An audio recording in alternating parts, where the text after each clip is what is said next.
Penyanyi sekaligus artis senior Titiek Puspa mengalami pecah pembuluh darah hingga harus dioperasi.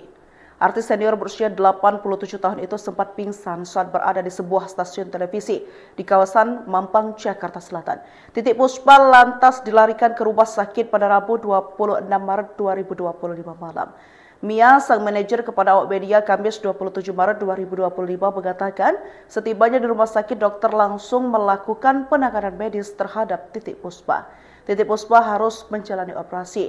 Dikatakan Mia, operasi yang dijalani Titiek Puspa pun berjalan dengan lancar. Titiek Puspa masih harus beristirahat di ruang ICU.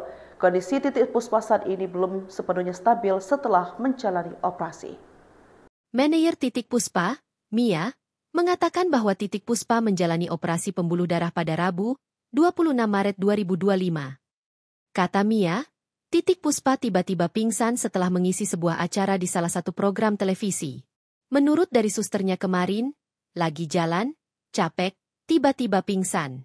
Dia pingsan makanya dari pihak Trans membantu untuk segera dibawa ke rumah sakit itu. Pecah pembuluh darah, makanya dioperasi, kata Mia saat dihubungi awak media, Kamis, 27 Maret 2025. Mia mengatakan bahwa operasi Titiek Puspa berjalan lancar.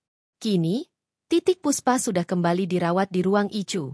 Hanya saja, Titiek Puspa masih belum sadar.